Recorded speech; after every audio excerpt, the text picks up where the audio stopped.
Welcome to target with Indian. नमस्कार। Today current affairs के आज के अंक में देखते हैं महत्वपूर्ण करंट अफेयर्स जो आगामी प्रतियोगी परीक्षाओं के दृष्टिकोण से अति महत्वपूर्ण साबित होंगे। तो इसमें पहले शुरू करते हैं अंतर्राष्ट्रीय current affairs, international current affairs से। इसमें पहला है भारत का जो सबसे मजबूत पड़ोसी देश है भूटान, उसके बारे में देखते हैं। सुरक्षा सहयोग बढ़ाएंगे भारत और भूटान। सुरक्षा सहयोग बढ़ाएंगे भारत और भूटान, इसको देखते हैं। इसमें क्या है? इसमें है भूटान नरेश जिग्मे शेखर नामग्याल वांगचुक ने मंगलवार को यानी 4 अप्रैल 2023 को प्रधानमंत्री नरेंद्र मोदी के साथ मुलाकात की। दोनों देश राष्ट्रीय हितों को ध्यान में रखते हुए सुरक्षा सहयोग को और प्रगाढ़ करेंगे।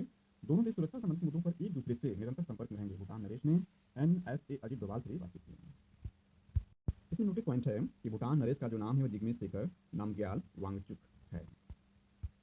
इसको और विस्तार से देखते हैं तो भारत भूटान में और बढ़ेगा सुरक्षा संपर्क पर जोर, बेहतर होगी व्यवस्था। इसमें चीन से नजदीकी के अंदेशे पर सभी प्रक्रिया, विदेश सचिव बोले सभी मुद्दों पर हुई बातचीत।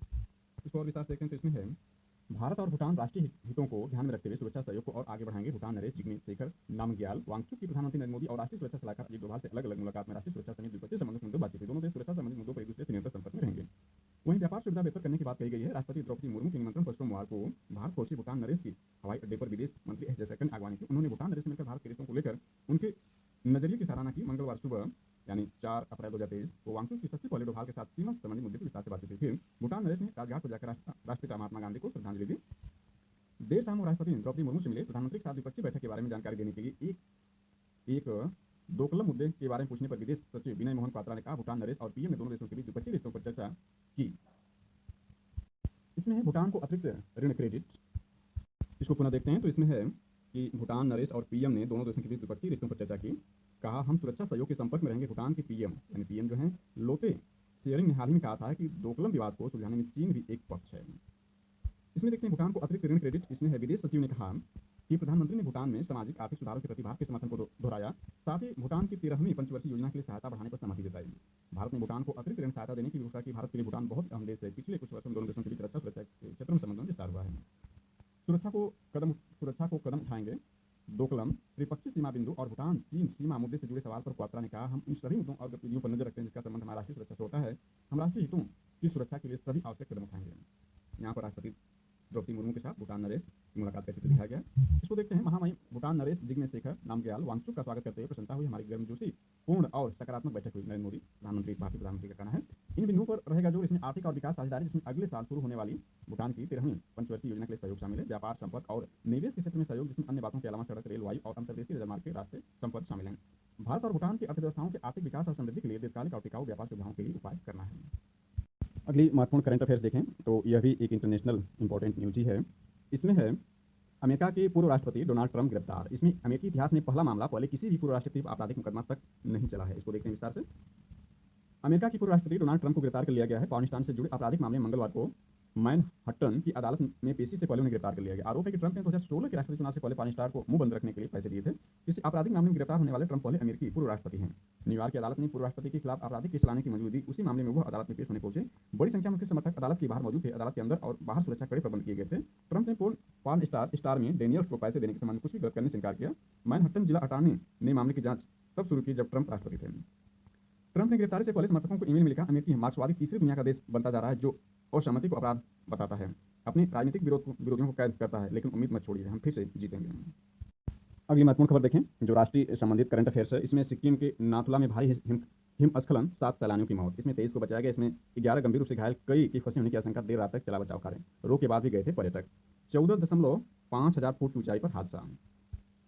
इसको और विस्तार से देखते हैं तो भारत के गंगटोक जो है सिक्किम की राजधानी गंगटोक थे। तो सिक्किम के नाथुला में भारी हिमस्खलन में फंसे 7 पर्यटकों की मौत हो गई। हादसे में 23 पर्यटकों को बचा लिया गया। इसमें 11 गंभीर रूप से घायल हैं। मृतकों में 4 पुरुष, 2 महिलाएं और 1 बच्चा शामिल। अब भी कुछ लोगों के बर्फ में दबे होने की आशंका है। सेना के प्रवक्ता लेफ्टिनेंट कर्नल महेंद्र रावत ने बताया कि हिमस्खलन मंगलवार सुबह करीब 11:10 बजे गंगटोक को नाथुला से जोड़ने वाले जवाहरलाल नेहरू मार्ग पर हुआ। नोटिस पॉइंट इसमें है कि गंगटोक को यानी जो सिक्किम की राजधानी गंगटोक है को नाथुला से जोड़ने वाले जवाहरलाल नेहरू मार्ग पर हुआ। और इसमें देखें तो 14.5 हजार फुट की ऊंचाई पर हादसा। घटनास्थल नाथुला देश की सबसे महत्वपूर्ण हिमालयी दर्रों में से एक है और समुद्र तल से 14,450 फुट की ऊंचाई पर यह भारत और चीन के बीच 3 खुली व्यापारिक सीमा चौकियों में शामिल है। गंगटोक से 55 किलोमीटर दूर स्थित यह दर्रा अपनी सुंदरता के कारण पर्यटकों के आकर्षण का बड़ा केंद्र है। जैसा कि हम जानते हैं कि सिक्किम में 3 दर्रे महत्वपूर्ण हैं। पहला है जिलेपा, सिक्किम में है और इसकी जो ऊंचाई है जिलेपा की वह है 4,270 मीटर है। और नाथुला जो यहाँ प्रासंगिक है सिक्किम में ही है और इसकी जो ऊंचाई है 4310 मीटर है। और तीसरा जो है वह जिलेप्चा है। यह जो है तीसरा जो है वह जिलेप्चा है, सिक्किम में ही, ये 4940 मीटर ऊंचा है। सॉरी, तीसरा जो है जिलेपला है। जिलेपला जो सिक्किम में तीसरा तीसरा जो माउंटेन पास है या दर्रा है, उसकी हाइट है 4940 मीटर। और प्रासंगिक ये है कि इसी दर्रे से यानी जिलेपला दर्रे से ही तिस्ता नदी का निर्माण होता है। तिस्ता नदी जो कि भारत और बांग्लादेश के बीच एक महत्वपूर्ण नदी है और विवादित नदी भी रही है। तो ये तिस्ता नदी का निर्माण जो होता है वो सिक्किम में जिलेपला दर्रे से होता है। कहने का आशय हुआ कि इसमें जो दिया है यह भारत और चीन के बीच 3 खुली व्यापारिक सीमा चौकियों में से एक है, जिसकी हाइट जो यहाँ पर दिया गया 14,440 फुट है, या फिर इसको कह सकते हैं 4,310 मीटर। 4,310 मीटर जो है इसकी हाइट है नाथुला दर्रे की। दूसरा हमने देखा जो जिलेपला था, जिलेपला की जो हाइट है वह है 4,270 मीटर, यानी 4,270 मीटर। और जबकि सिक्किम में जो सबसे हाइट वाला जो आपका दर्रा या माउंटेन पास है वो जिलेप्चा ला है, और वो सिक्किम में 4,940 मीटर जिसकी हाइट है। तीसरे पास जो है 4,940 मीटर की ऊंचाई है उसकी। इसमें देखते हैं रोग की बात भी गए पर्यटक में है। दिल्ली की एक यात्री कविता अग्रवाल ने बताया कि स्थानीय पुलिस ने खराब मौसम के कारण पर्यटकों को नाथू ला पास के मार्ग पर स्थित एक झील में जाने से बचने को कहा था। एक पुलिस अधिकारी ने बताया कि पर्यटकों को माइलस्टोन 13 से आगे जाने की अनुमति नहीं थी, लेकिन उन्होंने टूर ऑपरेटरों और ड्राइवरों को माइलस्टोन 13 और 17 के बीच क्षेत्र में ले जाने के लिए मजबूर किया, जहां हिमस्खलन हुआ। अगली महत्वपूर्ण खबर देखते हैं तो हर 10 लाख आबादी पर बस 19 जज, 4.8 करोड़ लंबित मुकदमों का बोझ। इसमें है वर्ष 1987 में विधि आयोग ने 50 जजों की जरूरत बताई थी। 35 साल में भी खत्म नहीं हुआ यह अंतर। न्याय देने के आधार पर राज्यवार रैंकिंग जारी। 1 करोड़ से अधिक आबादी वाले राज्यों में कर्नाटक शीर्ष पर। इसको और विस्तार से देखते हैं तो इसमें है 4 में से एक केस 5 साल से ज्यादा समय से लंबित। परिणाम 28 राज्यों और केंद्र शासित प्रदेशों के 28 राज्यों व केंद्र शासित प्रदेशों के उच्च न्यायालयों में हर 4 में से एक केस 5 साल से अधिक समय से चल रहा है। 11 राज्यों और केंद्र शासित प्रदेशों की जिला अदालतों में भी यही हाल है। कम बजट की वजह से न्याय प्रणाली प्रभावित हो रही है। रिपोर्ट पर सुप्रीम कोर्ट के सेवानिवृत्त न्यायाधीश जस्टिस मदन वी लोकुर ने कहा कि पुलिस में महिला अधिकारियों की कमी नजर आ रही है। विधि सहायता सुधरी है, लेकिन अभी बड़ी संख्या में लोगों को बेहतर निःशुल्क सहायता की जरूरत है। पुलिस की स्थिति देखें। पुलिस की स्थिति में 152.8 पुलिसकर्मी हैं हर 1 लाख आबादी पर। अंतर्राष्ट्रीय मानक के तहत 222 होने चाहिए। अधिकारियों के 29% पद खाली हैं। और हालात पर नजर डालें इसमें तो हालात में है देश में 2020 में 14,159 कानूनी सेवाएं केंद्र थे। कानूनी सेवा केंद्र थे। यह संख्या 2022 में घट करके 4,742 रह गई। इसके बाद और देखें और अभी और काम की जरूरत। रिपोर्ट के मुख्य संपादक माजा दारूवाला ने कहा कि 2030 तक सभी को न्याय और प्रभावी व जवाबदेह संस्थाओं का वादा किया गया। मौजूदा आंकड़े बताते हैं कि अभी काफी काम करना होगा। टाटा ट्रस्ट द्वारा 2020 में शुरू की गई यह रिपोर्ट भारत सरकार के आंकड़ों पर बनती है। इससे राज्यों के हालात व जरूरतों को समझा जा सकता है। रिपोर्ट विभिन्न संगठनों Daksh, Commonwealth Human Rights Initiative, Common Cause, Centre for Social Justice, Vidhi Centre for Legal Policy और TISS द्वारा तैयार की गई है। महिला प्रतिनिधित्व भी कम, 11.75% महिला स्टाफ ही है पुलिस बल में। 10 साल में संख्या दोगुनी हुई है, लेकिन उच्च अधिकारियों में यह आंकड़ा 8% ही है। सिक्किम चंडीगढ़ खास उपलब्धि है। सिक्किम और चंडीगढ़ की खास उपलब्धि में देखते हैं। सिर्फ अरुणाचल प्रदेश में सुप्रीम कोर्ट के आदेश के अनुसार सभी 24 पुलिस स्टेशनों में 14 जगह पर CCTV कैमरे लगाए गए हैं। पुलिस 19 राज्यों और केंद्र शासित प्रदेशों में गोवा के मुकाबले शहरी आबादी को ज्यादा कवर कर रही है। केरल में तो शहरी पुलिस गांवों के मुकाबले 10 गुना और गुजरात में 4 गुना आबादी को कवर कर रही है। केवल सिक्किम उच्च न्यायालय व चंडीगढ़ जिला अदालत में जजों के सभी पद भरे हुए हैं। रैंकिंग में उत्तर भारत को देखें तो पुलिस, जेल, न्यायपालिका और कानूनी सहायता में राज्यों के प्रदर्शन पर आधारित रैंकिंग में यूपी को नोटेड पॉइंट है। रैंकिंग में यूपी को 10 में से 3.78 अंक मिले हैं। बीते 2 साल की तरह यूपी इस बार भी आखिरी 18वें स्थान पर आया है। यूपी स्पेशल के लिए इंपॉर्टेंट है खबर। पंजाब 5.10 अंक के साथ 12वें, हरियाणा 4.79 अंक के साथ 13वें, उत्तराखंड 14वें स्थान पर है। 1 करोड़ से कम आबादी वाले राज्यों हिमाचल प्रदेश का 6वां स्थान रहा है। कुछ और देखते हैं तो विधि आयोग ने वर्ष 1987 में प्रति 10 लाख लोगों पर कम से कम 50 जजों की जरूरत बताई थी। बावजूद इसके वर्तमान में अनुपात 10 लाख लोगों पर 19 जज का है। नतीजा लंबित मुकदमों का बढ़ता बोझ जो वर्तमान में 4.8 करोड़ तक पहुंच चुका है। यह चौंकाने वाला तथ्य मंगलवार में 4 अप्रैल 2023 को जारी India justice report very important है यानी IJR 2022 में सामने आए। इसमें लोगों को न्याय देने के आधार पर राज्यवार रैंकिंग दी गई है। रिपोर्ट कहती है कि 1 करोड़ से अधिक आबादी वाले 18 राज्यों में इंपॉर्टेंट है कि 1 करोड़ से अधिक आबादी वाले भारत में जो है 18 राज्य हैं। 28 राज्यों में से 18 राज्यों की आबादी जो है 1 करोड़ से ज्यादा है। इस मामले में शीर्ष पर है तो उत्तर प्रदेश यानी कर्नाटक जो है शीर्ष पर है। 1 करोड़ से अधिक आबादी वाले 18 राज्यों में कर्नाटक इस मामले में शीर्ष पर है तो उत्तर प्रदेश सबसे नीचे है। 18 राज्यों में सबसे नीचे जो है उत्तर प्रदेश है। जबकि आबादी में देखा जाए तो उत्तर प्रदेश की आबादी 24 करोड़ के आसपास है, 24 करोड़ प्लस है, जो कि भारत में जो है आबादी के हिसाब से सबसे बड़ा राज्य है उत्तर प्रदेश, क्योंकि इसकी आबादी जो है लगभग 24 करोड़ या उसके आसपास है, उससे ज़्यादा है वर्तमान में। जबकि यह जो है 2011 की जनगणना जो सेंसस 2011 में कराई गई थी यह 20 करोड़ के आसपास थी। तो उत्तर प्रदेश सबसे नीचे है। खास बात यह है कि इस रैंकिंग में शीर्ष 5 राज्यों में 4 राज्य दक्षिण भारत से ही हैं। यानी शीर्ष जो 4 राज्य उसमें शीर्ष 5 राज्य टॉप 5 में जो 4 राज्य हैं वो दक्षिण भारत से हैं।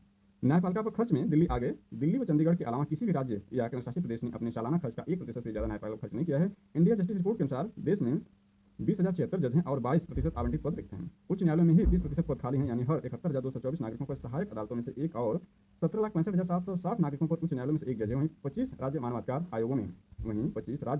आयोगों में मार्च 2021 तक 33,312 केस लंबित थे। यहाँ भी 44% पद खाली हैं, यानी 25 राज्य मानवाधिकार आयोग हैं इंडिया में, और भारत में कुल मिलाकर जो वर्तमान में 24 हाई कोर्ट हैं, यानी जो भारत में वर्तमान में 24 हाई कोर्ट हैं और जो 25 राज्य मानवाधिकार आयोग हैं और एक सुप्रीम कोर्ट है। और सुप्रीम कोर्ट में जो जजों की संख्या वर्तमान में सुप्रीम कोर्ट 34 है।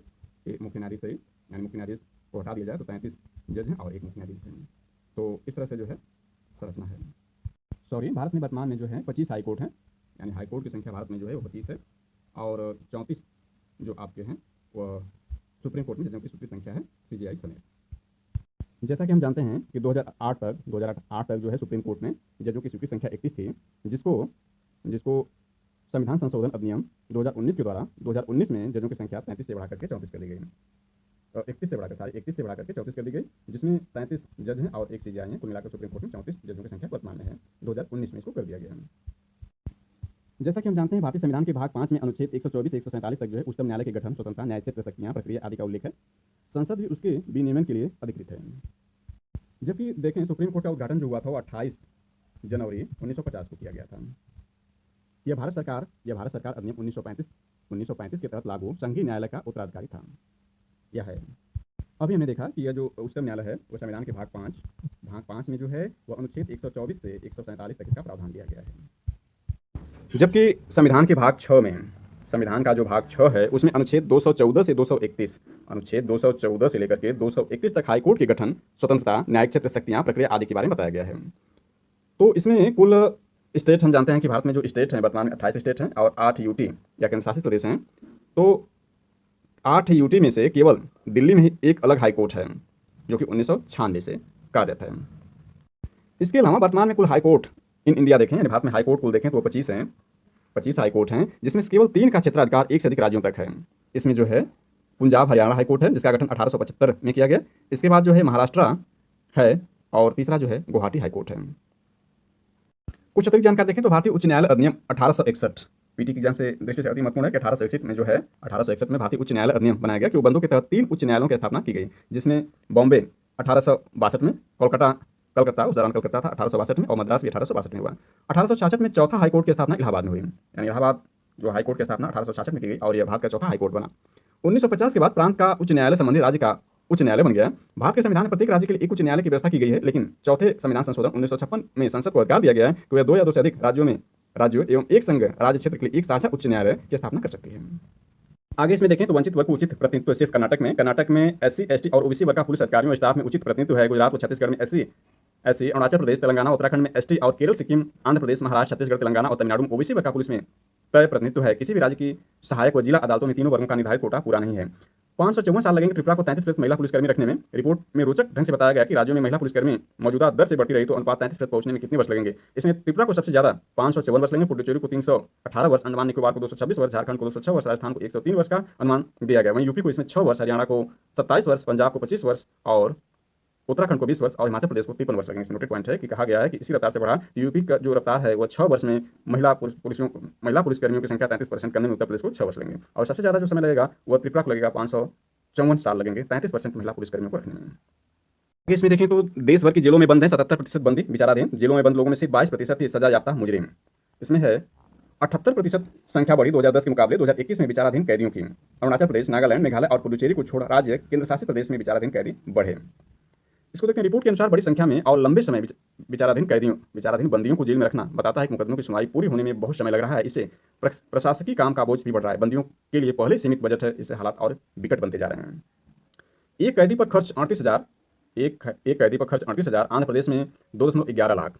देश एक कैदी पर हर साल औसतन 38,028 रुपये खर्च कर रहा है। 2020 में इसमें ज्यादा 43,062 रुपये खर्च हो रहे थे, यानी 43,062 रुपये खर्च हो रहे थे। आंध्र प्रदेश में सबसे ज्यादा 2,11,157 रुपये औसत खर्च हो रहे हैं। औसतन इतना समय जेल में। साल 2011 में 11,490 कैदी 5 साल से ज्यादा समय से देश की विभिन्न जेलों में हैं। 2020 में यह संख्या महज 7,128 और 2019 में 5,011 थी। कुल 96.7% विचाराधीन बंदी सुनवाई के पहले साल में जमानत पर छूट गए। कईयों को ट्रायल पूरा होने पर दोषी करार दिया गया। इस और विस्तार से देखते हैं तो भारत की जेलों में बंद केवल 22% लोग ही सजायाफ्ता मुजरिम हैं, 77.10% बंदी विचाराधीन हैं। इंडिया जस्टिस रिपोर्ट 2022 में दावा कर बताया गया कि साल 2010 के मुकाबले 2021 तक विचाराधीन बंदियों की संख्या 2.4 लाख से बढ़कर 4.3 लाख पहुंच चुकी है, यानी करीब दोगुनी हो चुकी है। रिपोर्ट में जेलों की क्षमता से अधिक लोगों को रखने की चिंता जताई। इसके अनुसार 2021 में जेलों में आबादी कुल 5.54 लाख पहुंच चुकी है, जबकि 2020 में व 2019 में यह क्रमशः 4.89 लाख व 4.81 लाख थे। केवल 2021 में देश में 1319 जेलों में 18.1 लाख लोग भेजे गए, जो 2020 के 16.3 लाख के करीब है, 10.8% अधिक है। मध्य प्रदेश, मिजोरम, त्रिपुरा, अरुणाचल प्रदेश और अंडमान निकोबार समूह की जेलों में विचाराधीन बंदियों की संख्या 60% से कम है। उत्तराखंड की जेलों में सबसे ज्यादा कैदी, सुधार के लिए चाहिए और स्टाफ। 16 राज्यों तीन केंद्रशासित प्रदेशों यानी यूटी की जेलों में क्षमता से अधिक कैदी हैं। 15 राज्यों यूटी में 2020 के मुकाबले 2021 में जेलों की आबादी बढ़ी है। जेलों में क्षमता के मुकाबले 150% और 709 जेलों में 100% कैदी हैं, यानी 391 जेलों में क्षमता के मुकाबले 150% और 709 जेलों में 100% कैदी। 23 राज्यों केंद्रशासित प्रदेशों के आधे से अधिक जेलों में क्षमता से अधिक कैदी, इसमें हरियाणा सबसे ऊपर है। हिमाचल प्रदेश की 23 में से 14 जेलों में क्षमता से अधिक कैदी हैं। इसकी वजह गिरफ्तारियों में वृद्धि, अदालतों को ठीक समय से काम न करना बताया गया है। इसमें देखते हैं तो सुधार के लिए चाहिए और स्टाफ। इसमें दिया है आदर्श कारावास न्यायालय के आधार पर सुधार के लिए 200 कैदियों पर एक सुधारात्मक अधिकारी और हर 500 कैदियों पर एक मनोचिकित्सक होना चाहिए। इस लिहाज से 2770 सुधारात्मक अधिकारी चाहिए। केवल 1391 पद ही आवंटित है, इसमें से 886 पर तैनाती दी गई। तमिलनाडु व चंडीगढ़ में ही अधिकारी तय संख्या में है। महिला स्टाफ भी केवल 13.8%। नीतिगत तौर पर महिला स्टाफ का 33% आरक्षण है, लेकिन किसी भी राज्य में यह पूरा नहीं हुआ है। देश की जेलों में 13.8 महिला स्टाफ ही हैं। यह 2020 और 2019 में क्रमशः 13.8 और 12.8% था। कर्नाटक में 32% महिला स्टाफ, 32% स्टाफ महिलाएं हैं, यानी कर्नाटक शीर्ष पर है इस मामले में। वो भी मानक को पूरा नहीं कर रहा है, मानक के करीब है। अगली महत्वपूर्ण खबर देखें तो इसमें मुकेश अंबानी फिर एशिया के सबसे अमीर व्यक्ति। फोर्ब्स वर्ल्ड बिलियनियर सूची 2023 में रिकॉर्ड 169 भारतीय। गौतम अडानी दुनिया के धनाढ्यों में 24वें स्थान पर खिसके हैं। इसको विस्तार से देखते हैं तो इसमें दिया है शीर्ष 25 अमीरों की संपत्ति 200 अरब डॉलर घटी। फोर्ब्स वर्ल्ड बिलियनियर सूची के मुताबिक इस साल में दुनिया के 25 सबसे अमीर लोगों की कुल संपत्ति 200 अरब डॉलर घट गई है। 2022 में उनकी कुल संपत्ति 2300 अरब डॉलर 2.3 लाख करोड़ डॉलर थी, जो घटकर अब 2100 अरब डॉलर 2.1 लाख करोड़ डॉलर रह गई है। अमेजन के मालिक जेफ बेजोस की संपत्ति में सबसे ज्यादा 57 अरब डॉलर की कमी आई है।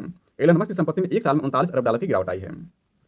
बर्नार्ड अर्नाल्ड दुनिया में सबसे धनवान, यानी जो दुनिया के सबसे धनवान व्यक्ति हैं वो बर्नार्ड अर्नाल्ट हैं, दुनिया के सबसे धनवान व्यक्ति। इसमें है फ्रांस के बर्नार्ड अर्नाल्ट 211 अरब डॉलर के साथ दुनिया के सबसे अमीर व्यक्ति हैं। एलन मस्क 180 अरब डॉलर दूसरे स्थान, जेफ बेजोस 114 अरब डॉलर के साथ तीसरे स्थान पर, लैरी एलिसन 107 अरब डॉलर के साथ चौथे स्थान पर और वॉरेन बफेट 106 अरब डॉलर के साथ पांचवें स्थान पर हैं।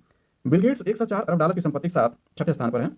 माइकल ब्लूमबर्ग 7वें, कार्लसन स्लिम हेलू 8वें, मुकेश अंबानी 9वें और स्टीव बाल्मर 10वें स्थान पर। यानी भारत के जो सबसे अमीर व्यक्ति हैं मुकेश अंबानी, वो दुनिया में 9वें सबसे अमीर व्यक्ति हैं।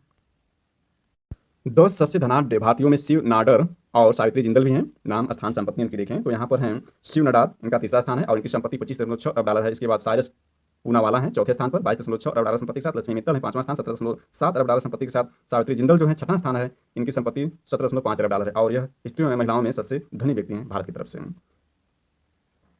इसके बाद जो है दिलीप सिंघवी का 7वां स्थान है। राधाकृष्ण दमानी का 8वां स्थान है। कुमार मंगलम बिरला जो है 9वें सबसे अमीर भारतीय व्यक्ति हैं। इसके बाद उदय कोटक का जो है 10वें सबसे अमीर भारतीय हैं। इसको और विस्तार से देखते हैं तो मुकेश अंबानी 83.4 अरब डॉलर की संपत्ति के साथ एक बार फिर एशिया के सबसे अमीर व्यक्ति बन गए हैं। नोटेड पॉइंट है, ये भारत के तो सबसे अमीर व्यक्ति है ही, साथ ही एशिया के भी सबसे अमीर व्यक्ति हैं वर्तमान में। दुनिया के अमीरों में वह 9वें स्थान पर हैं। वहीं गौतम अडानी 47.2 अरब डॉलर की दौलत के साथ अमीरों की वैश्विक सूची में 24वें स्थान पर खिसक गए हैं। मतलब ये हुआ कि भारत के दूसरे सर्वाधिक जो अमीर व्यक्ति हैं वह गौतम अडानी हैं, जिनकी संपत्ति अभी हमने देखा 47.2 थी। वो भारत के दूसरे सबसे अमीर व्यक्ति हैं। इसके बाद तीसरे पर शिव नाडर हैं, पहले पर मुकेश अंबानी हैं। फोर्ब्स की मंगलवार को जारी 2023 के अरबपतियों की सूची के मुताबिक अडानी 24 जनवरी 2023 को 126 अरब डॉलर संपत्ति के साथ दुनिया के तीसरे सबसे अमीर व्यक्ति थे।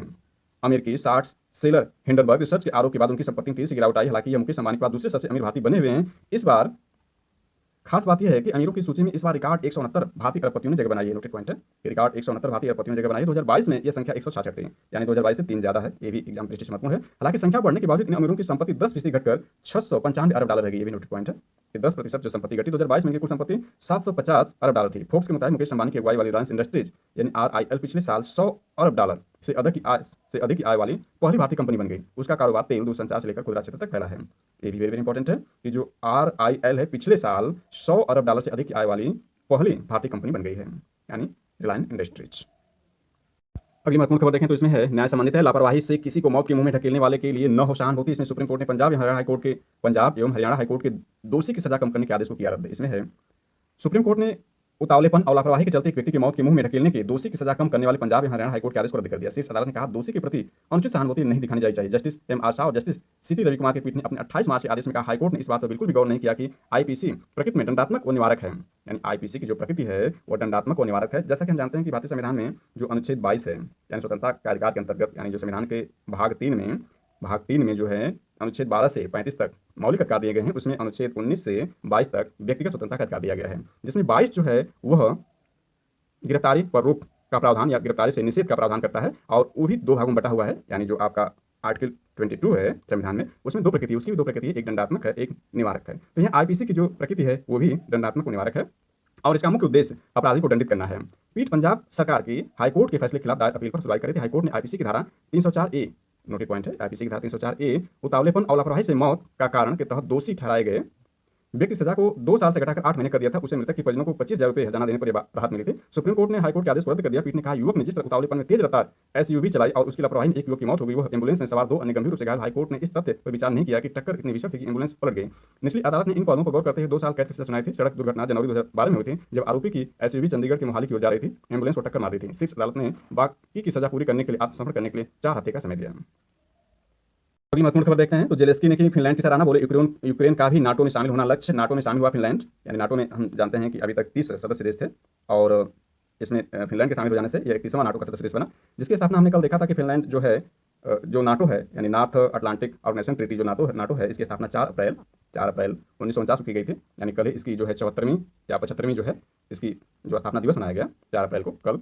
तो इस पर जो है फिनलैंड को शामिल किया गया 31वें सदस्य देश के रूप में। तो इसमें देखते हैं, यूक्रेन पर रूस के हमले के बीच फिनलैंड मंगलवार को औपचारिक रूप से नाटो सैन्य संगठन में शामिल हो गया। इससे नाटो की सेना रूस के पड़ोस में पहुंच गई, जो रूस की असल चिंता है। फिनलैंड के विदेश मंत्री पेक्का हविस्तो ने अमेरिका के विदेश मंत्री एंटनी ब्लिंकन को आधिकारिक दस्तावेज सौंपकर नाटो में शामिल होने की प्रक्रिया पूरी की। फैसले ने रूस ने फिनलैंड की कार्रवाई की चेतावनी दी। इस कदम से यूक्रेन के राष्ट्रपति वोलोदिमीर जेलेस्की ने सराहना कि यूक्रेन का लक्ष्य भी नाटो में शामिल होना। उधर नाटो के जो महासचिव हैं जेंस स्टोल्टेनबर्ग ने इस गठन में फिनलैंड का स्वागत किया। उन्होंने माना कि रूसी राष्ट्रपति व्लादिमीर पुतिन यूक्रेन पर हमले के सही ठहराने के लिए नाटो के विस्तार का विरोध कर रहे हैं। उधर फिनलैंड को संसद की वेबसाइट पर हैकर्स ने हमले किए हैं।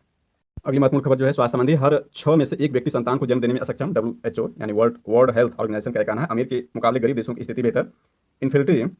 इनफर्टिलिटी यानी इस समस्या से उन पुरुष या महिला को ग्रस्त माना जाता है जो कम से कम 12 महीने या इससे अधिक समय संतान उत्पत्ति के लिए यौन संबंध बनाए, लेकिन महिला गर्भवती न हो सके। नुकसान क्या है? संतान को जन्म न दे पाने पर कुछ नागरिकों में निराशा घर कर सकती है। वे मनोवैज्ञानिक रूप से भी परेशान हो सकते हैं। इसे सामाजिक प्रतिष्ठा से जोड़कर देखने वाले समाजों में ज़्यादा दिक्कतें आती हैं। इलाज पर भारी खर्च की वजह से वित्तीय संकट भी घेर लेता है।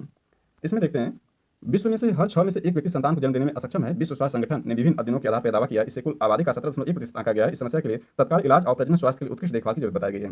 WHO के अनुसार अमीर देशों में जहां यह समस्या 17.8% नागरिकों में मिल रही है, वहीं गरीब और मध्यम वर्ग वाले देशों में यह 16.5% नागरिकों में है। इस रिपोर्ट तैयार करने दुनिया भर के में वर्ष 1990 से 2021 तक के प्रजनन जुड़ी समस्याओं के अध्ययन का सहारा लिया गया। इसके लिए 12,241 प्रासंगिक अध्ययनों की स्क्रीनिंग, जिसमें से 133 अध्ययनों का विश्लेषण किया गया, वैश्विक अनुमानों के लिए किया गया और समाधान के लिए इसके लिए बताया गया। इसके लिए IVF को एक विकल्प माना जा रहा है, लेकिन यह महंगा और सरकार द्वारा वित्त पोषित नहीं होने से सभी को सुलभ नहीं है। प्रजनन रोग विशेषज्ञ WHO में वैज्ञानिक डॉक्टर पास्कल अलाटे के अनुसार बेहतर सरकारी नीतियां बनाकर नागरिकों की मदद की जा सकती है। सस्ता इलाज और गरीबों को रियायत भी उन्हें इलाज की वजह से अधिक आर्थिक संकट फंसने से बचाएगी। इसमें दिया है, अरुणाचल प्रदेश की 11 जगहों के चीनी नामों पर भारत की 2 टूक, यानी चीन के नाम बदलने से हकीकत नहीं बदलेगी। इसमें जो है दिया है, चीन ने अपने नक्शे में अरुणाचल प्रदेश की 11 स्थानों का नाम बदलने पर भारत ने 2 टूक कहा है कि चीन के नाम बदलने से हकीकत नहीं बदलेगी। अरुणाचल प्रदेश भारत का अभिन्न अंग था, है और हमेशा रहेगा। विदेश मंत्रालय के प्रवक्ता अरिंदम बागची ने चीनी हिमाकत का करारा जवाब देते हुए कहा, हमने भी रिपोर्ट देखी है, पहली बार नहीं है जब चीन ऐसा प्रयास किया, हम इसे सिरे से खारिज करते हैं। इसको और देखते हैं, भारत के जवाब से फिर बौखलाया चीन। भारत के 2 टूक जवाब से चीन फिर बौखलाया है। चीनी विदेश मंत्रालय के प्रवक्ता माओ निंग ने दोहराया कि जंगनान अरुणाचल प्रदेश के लिए चीनी नाम चीन के क्षेत्र का हिस्सा है। चीनी सरकार के समक्ष अधिकारियों ने जंगनान के कुछ हिस्सों के नामों का मानकीकरण किया है। यह चीन के संप्रभु अधिकारों के अंतर्गत आता है। अगली महत्वपूर्ण खबर देखें तो इसमें है, INS विक्रांत पर नाइट लैंडिंग का सफल परीक्षण। वेरी इंपॉर्टेंट है एग्जाम दृष्टिकोण से, पीटी एग्जाम दृष्टिकोण से। तो इसमें है, देश के पहले स्वदेशी विमान वाहक पोत INS विक्रांत पर पहली बार रात के समय कामो 31 हेलीकॉप्टर उतारकर नाइट लैंडिंग का सफल परीक्षण किया गया। इस बीच इस पर अग्निवीरों का पहला दस्ता भी उतरा। ये वही अग्निवीर हैं जिनको अभी हाल ही में भर्ती का प्रावधान किया गया था 4 वर्ष के लिए, जो अग्निवीर योजना बनाई गई थी भर्ती के लिए, उसी पर भर्ती के अंतर्गत जो भर्ती हुए युवक वे अग्निवीर कहलाते हैं। तो इस बीच इस पर अग्निवीरों का पहला दस्ता भी उतरा। देखें तो शंकराचार्य ने किया मानस के हिंदी स्वरूप का विमोचन। इसमें है, तुलसीदास और उनके राम यदि देश के प्रत्येक जनमानस के हृदय में निवास करते हैं तो इसका प्रमुख कारण गोस्वामी तुलसीदास की लोक भाषा पर पकड़ है। उनके द्वारा रचित श्री रामचरितमानस शब्दों छंदों का समावेश भर नहीं, हमारे संस्कारों का समावेश है। मंगलवार को केंद्रीय रक्षा मंत्री राजनाथ सिंह ने सिटी फोर्ट ऑडिटोरियम में आयोजित एक समारोह में ये बातें कही। मौका था जगत गुरु शंकराचार्य ज्योतिष पीठाधीश्वर स्वामी वासुदेवानंदन सरस्वती द्वारा तुलसीकृत श्री रामचरितमानस की खड़ी बोली में रूपांतरण का कार्यक्रम है। राजनाथ सिंह ने कहा कि उम्मीद जताई कि श्री रामचरितमानस का धीरज भटनागर द्वारा किया गया हिंदी में काव्य रूपांतरण जनमानस तक तेजी से प्रसिद्ध होगा। युवाओं और हिंदी भाषा से जुड़े लोगों को इससे प्रेरणा मिलेगी। उन्होंने कहा कि भटनागर का काम इसलिए भी हमें क्योंकि उन्होंने प्रशासनिक सेवा में बेशक बहुत वक्त बिताया है, लेकिन कोविड महामारी का उनका यह काम 3 साल की कठिन तपस्या के बाद सफल हो सका है। तो इसमें शंकराचार्य ने किया मानस की हिंदी स्वरूप का विमोचन। अगली महत्वपूर्ण खबर देखें तो इसमें दिया है भाजपा अपने स्थापना दिवस 6 अप्रैल से 14 अप्रैल तक सामाजिक न्याय सप्ताह के रूप में मनाएगी। इसमें इंपॉर्टेंट है सामाजिक न्याय सप्ताह कब से मनाया गया, तो यह 6 अप्रैल से 14 अप्रैल तक पीटी एग्जाम के दृष्टिकोण से महत्वपूर्ण है। इस क्रम में पार्टी 11 अप्रैल को ज्योतिबा फुले और 14 अप्रैल को अंबेडकर जयंती पर, यानी 11 अप्रैल को ज्योतिबा फुले का जयंती है और 11 अप्रैल को जो है डॉक्टर भीमराव अम्बेडकर जयंती है, प्रदेश भर में कार्यक्रम करेगी। तो इसमें इतना ही इंपॉर्टेंट है। अगली महत्वपूर्ण खबर देखें तो स्काई रूट ने किया क्रायोजेनिक इंजन की लंबी अवधि का परीक्षण। इसमें देखते हैं निजी अंतरिक्ष तकनीकी स्टार्टअप स्काई रूट, यानी ये निजी है, नोटेड पॉइंट है, निजी अंतरिक्ष तकनीकी स्टार्टअप स्काई रूट है। एरोस्पेस ने पूरी तरह से 3D printed cryogenic engine Dhawan 2 का 200 सेकंड का सफलतापूर्वक परीक्षण किया। कंपनी ने जानकारी मंगलवार को यानी 4 अप्रैल 2023 को दी। हैदराबाद स्थित, यानी हैदराबाद में यह नोटेड पॉइंट है, हैदराबाद में स्थित स्काई रूट के स्वदेशी रूप से विकसित अपने इस मोबाइल क्रायोजेनिक इंजन का परीक्षण नागपुर में सौर उद्योग प्रमोदन परीक्षण सुविधा केंद्र में किया। कंपनी के अनुसार उसे परीक्षण में प्रभावशाली परिणाम प्राप्त हुए। इससे पिछले साल नवंबर में अंतरिक्ष में रॉकेट भेजने वाली पहली भारतीय निजी कंपनी बनने की उपलब्धि हासिल की थी। नोटेड पॉइंट है कि इसने पिछले साल नवंबर में अंतरिक्ष में रॉकेट भेजने वाली पहली भारतीय कंपनी बनी थी, यही जिसको अभी हमने ऊपर देखा, यानी स्काई रूट। स्काई रूट जो है यह नवंबर में अंतरिक्ष में रॉकेट भेजने वाली पहली भारतीय कंपनी बनने की उपलब्धि हासिल की थी, Skyroot. Dhawan 2 engine, Dhawan 2 जो है, धवन 2 इंजन स्काई रूट के पहले निजी तौर पर विकसित किए गए पूर्ण cryogenic rocket engine 1.0 KN thrust Dhawan 1 का अपडेटेड वर्जन है। इसका सफलतापूर्वक परीक्षण नवंबर 2021 में किया गया था। महत्वपूर्ण खबर देखें तो इसमें कैड कम होने से रुपए में आएगी कमी। कैड मीन्स जो चालू खाते घाटा उसमें, यानी यूएसबी सिक्योरिटीज का चालू खाता घाटे में कमी से घरेलू मुद्रा को मिलेगा समर्थन, यानी कैड कम होने से रुपए में आएगी कमी। 79 के स्तर पर पहुंच सकती है घरेलू मुद्रा 2023-24 के अंत तक। इसको और विस्तार से देखें तो चालू खाते घाटा यानी कैड कम होने से डॉलर के मुकाबले रुपया मजबूत होगा। चालू वित्त वर्ष में दूसरी छमाही में यह 79 प्रति डॉलर के स्तर तक मजबूत हो सकता है, जबकि इसको देखें तो 2022-23 में औसतन 82 प्रति डॉलर के स्तर पर था। देखें तो उसमें क्रूड के घरेलू उत्पादन पर अप्रत्याशित लाभ कर खत्म, डीजल के निर्यात पर कर में 50% की कटौती। इसमें है 40,000 करोड़ की कमाई हो सकती है सरकार को जुलाई 2022 से मार्च 2023 तक, फिर बढ़ सकता है शुल्क। इसमें सबसे पहले जुलाई में लगा था अप्रत्याशित लाभ कर। अगली महत्वपूर्ण खबर है विश्व बैंक का दावा, कम खपत से धीमी रह सकती है जीडीपी की रफ्तार। बाहरी चुनौतियों आय में कम वृद्धि से भारत की वृद्धि दर की अनुमान की गई कटौती, पूरा होगा राजकोषीय घाटे का लक्ष्य। 6.3% रह सकती है विकास दर 2022, 6.3% रह सकती है विकास दर 2023-24 में पहले 6.6% का अनुमान था। उच्च महंगाई से मिलेगी राहत, मुख्य महंगाई भले ही बढ़ी है पर चालू वित्त वर्ष में कुछ राहत मिलने की उम्मीद है। वैश्विक स्तर पर कमोडिटी कीमतों में नरमी और घरेलू मांग की कमी से महंगाई 6.6% घटकर 2023-24 में औसतन 5.2% आ सकती है। इसमें देखें तो पूरा होगा राजकोषीय घाटे का लक्ष्य। कुआमे ने कहा बाहरी दबाव के बावजूद भारत में सेवा निर्यात में वृद्धि जारी है, व्यापार घाटा कम हो रहा है, इससे चालू खाते के घाटे कैड में भी कमी आएगी। विश्व बैंक की रिपोर्ट के मुताबिक चालू खाता घाटा 2023-24 में कम होकर 2.1% पर आ सकता है, जो 3% था। इससे आगे कहा कि भारत 2023-24 में जीडीपी की 5.9% की अपने राजकोषीय घाटे के लक्ष्य पूरा कर सकता है। कर जीडीपी अनुपात भी स्थिर रहने का अनुमान है। इसके बाद देखें तो यह जो है अगस्त तानो कुआमे कंट्री निदेशक भारत विश्व बैंक के यह हैं, और इसमें जो है फिर करें, यानी इसमें रिपोर्ट है भारत और चीन देंगे एशियाई अर्थव्यवस्था को मजबूती। एडीबी यानी एशियन डेवलपमेंट बैंक जो है इसका कहना है, बैंकॉक भारत में मजबूत मांग और चीन की महामारी से उबरना इस साल दुनिया में मजबूत आर्थिक वृद्धि के प्रमुख कारक बनेंगे। एशियाई विकास बैंक एनडीबी ने मंगलवार को यानी 4 अप्रैल 2023 को एक रिपोर्ट में कहा एशियाई अर्थव्यवस्था इस साल और 2024 में 4.8% की दर से बढ़ेगी और 2022 में 4.2% से अधिक है। एडीबी ने अपने अनुमान में कहा कि इस साल महंगाई घटने की उम्मीद 2024 में और भी कम होगी। संस्थान के अर्थशास्त्रियों ने कहा क्रूड उत्पादन कटौती के फैसले से तेल के दाम बढ़ सकते हैं, इससे महंगाई पर दबाव और बढ़ेगा। ब्रेड क्रूड इस साल $88 प्रति बैरल और 2024 में $90 प्रति बैरल रहेगा। एडीबी ने कहा 2023-24 में भारत की आर्थिक वृद्धि दर घटकर 6.4% रह सकती है, 2022-23 में यह 6.8% है। वेरी इंपॉर्टेंट है एडीबी की रिपोर्ट पीटी एग्जाम के दृष्टिकोण से भी और मेंस में भी। इसमें और देखें तो खपत और आय में धीमी बढ़ोतरी की वजह से विश्व बैंक ने 2023-24 के लिए भारत की आर्थिक वृद्धि अनुमान को घटाकर 6.3% कर दिया है। यह उसके पहले के 6.6% के अनुमान से 0.3% कम है। विश्व बैंक ने मंगलवार को अपने ताजा अनुमान में कहा खपत में धीमी वृद्धि के अलावा चुनौतीपूर्ण बाहरी परिस्थितियों की वजह से आर्थिक वृद्धि बाधित हो सकती है। आय में धीमी बढ़ोतरी और कर्ज से महंगा होने से निजी उपयोग की वृद्धि संभावित होगी। महामारी से जुड़े वित्तीय समर्थनों को वापस लेने से सरकारी खपत की रफ्तार भी कम होने का अनुमान है। हालांकि वैश्विक स्तर पर मौजूदा महत्वपूर्ण चुनौतियों अर्थव्यवस्था में नरमी कुछ संकेतों के बावजूद भारत जीडीपी की वृद्धि लचीली बनी हुई है। भारत में विश्व बैंक के कंट्री निदेशक अगस्ते तानो कुआमे ने कहा भारत दुनिया की सबसे तेजी से बढ़ती अर्थव्यवस्थाओं में से एक था, यह अभी पूरी मजबूती के साथ चुनौतीपूर्ण बाहरी झटकों से निपटने में सक्षम है। कुछ अतिरिक्त जानकारी विश्व बैंक या वर्ल्ड बैंक के बारे में देखें तो जो विश्व बैंक है, विश्व बैंक समूह में 5 संगठन सम्मिलित होते हैं। यानी विश्व बैंक में जो 5 संगठन सम्मिलित होते हैं, इसमें पहला जो है IBRD है, अंतर्राष्ट्रीय विकास परिषद IDA है। तीसरा जो है अंतर्राष्ट्रीय वित्त निगम यानी IFC इंटरनेशनल फाइनेंस कॉर्पोरेशन है। चौथा जो है बहुपक्षीय विनियोग गारंटी संस्था मल्टीलैटरल इन्वेस्टमेंट गारंटी एजेंसी यानी MIGA MIGA है। और 5वां है international centre for settlement of investment dispute यानी ICSID। उल्लेखनीय है कि विश्व बैंक से अभिप्राय सामान्यतः यानी विश्व बैंक जहां पर कहा जाता है विश्व बैंक का जो अभिप्राय सामान्यतः IBRD तथा IDA से है, जबकि इन सभी पांचों संस्थाओं को विश्व बैंक समूह के नाम से जाना जाता है। औपचारिक रूप से IBRD की स्थापना 1945 में हुई थी, पर इसने वास्तव में 1946 से कार्य करना शुरू किया। इसके बावजूद प्रेसिडेंट जो इजेन मेयर थे, उनका कार्यकाल जून 1946 से दिसंबर 1946 तक था। पॉल वोल्जेविच ने इसके 2005 में प्रेसिडेंट बने, पर उन्हें एक महिला मित्र को लाभ पहुंचाने के आरोप में इस्तीफा देना पड़ा था। उनके स्थान पर 2007 से रॉबर्ट जेल के प्रेसिडेंट हैं। जैसा कि हम जानते हैं कि अजय बंगा वर्ल्ड बैंक प्रेसिडेंट, भारतीय अमेरिकी कारोबारी अजय बंगा को वर्ल्ड बैंक का नया प्रेसिडेंट बनाया जाएगा। अमेरिकी राष्ट्रपति जो बाइडेन ने गुरुवार वर्ल्ड बैंक के नए प्रेसिडेंट के रूप में नॉमिनेट किया है उनको, अजय बंगा को। जबकि वर्तमान में जो है वह यानी वर्ल्ड बैंक के जो 13वें अध्यक्ष हैं वो हैं डेविड मालपास। ये विश्व बैंक के 13वें अध्यक्ष हैं, वर्तमान अध्यक्ष हैं। जैसा कि हम जानते हैं कि विश्व बैंक से आशय IBRD तथा IDA से इसका अध्यक्ष पद पर कोई अमेरिकी सदा नियुक्त होता रहा है, ये भी नोटेड पॉइंट है। और जबकि IMF है, इसका प्रमुख प्रबंधक निदेशक यूरोपी को ही बनाया जाता है। यानी IMF का जो प्रबंधक होता है, IMF यानी अंतर्राष्ट्रीय मुद्रा कोष, इसके बारे में भी थोड़ी जानकारी देखते हैं। तो IMF जो होता है, इंटरनेशनल मॉनिटरी फंड जो होता है, अंतर्राष्ट्रीय मुद्रा कोष जो होती है, इसकी स्थापना 1945 में की गई। हमने देखा वर्ल्ड बैंक की भी स्थापना 1945 में की गई थी, परंतु इसने कार्य 1946 से करना शुरू किया। और दोनों के ही यानी वर्ल्ड बैंक और IMF दोनों के ही जो मुख्यालय हैं वाशिंगटन में हैं। और जो है इसका जो अध्यक्ष वर्ल्ड बैंक का बनता है वो अमेरिकी सदा बनता है, और जो यूरोपीय जो IMF है, इसका प्रमुख जो होता है प्रबंध निदेशक किसी यूरोपी को ही बनाया जाता है। पर एक प्रासंगिक जो है वह ADB भी है। यानी ADB को हमने अभी देखा, एशियन डेवलपमेंट बैंक है, यानी एशियाई विकास बैंक है। इसकी स्थापना 1966 में की गई थी, और इसका मुख्यालय जो है वो मनीला में है। और यह जो एक बहुपक्षीय विकास ऋण संस्था के रूप में सदस्य देशों को रियायती ब्याज दर पर ऋण देता है। और इसका जो अध्यक्ष है परंपरा रूप से किसी जापानी को ही चुना जाता है। और ADB के जो वर्तमान अध्यक्ष हैं वह मसत्सुगु असाकावा हैं, जिन्होंने जनवरी 2020 में ताकेहिको नाकाओ कुरेदा से पदभार ग्रहण किया था। और अभी हमने देखा कि इसका जो मुख्यालय मनीला में है, जो फिलीपींस देश में स्थित है। फिलीपींस के मनीला में इसका मुख्यालय स्थित है, और इसके प्रतिनिधि कार्यालय पूरे विश्व में हैं। और कुछ जानकारी यदि विश्व व्यापार संगठन WTO के बारे में देखें, WTO यानी वर्ल्ड ट्रेड ऑर्गेनाइजेशन, इसकी स्थापना 1995 में की गई थी। वेरी वेरी इंपॉर्टेंट है। इसका मुख्यालय जो जिनेवा में, स्विट्जरलैंड के जिनेवा में है। और हाल ही में नगोजी अल्कोंजो आईवेला को विश्व व्यापार संगठन यानी WTO के महानिदेशक के पद पर नियुक्त किया गया है। WTO दुनिया का सबसे बड़ा अंतर्राष्ट्रीय आर्थिक संगठन, जिसमें 164 सदस्य देश वैश्विक व्यापार और वैश्विक GDP के 98 से अधिक का प्रतिनिधित्व करते हैं। यानी इसमें सदस्य देशों की संख्या जो है 164 है। और सबसे नवीनतम जो इसमें देश WTO का सदस्य बना है वो अफगानिस्तान बना है, 2021 में बना। और कुल सदस्य देशों की संख्या वर्तमान में WTO में 164 है।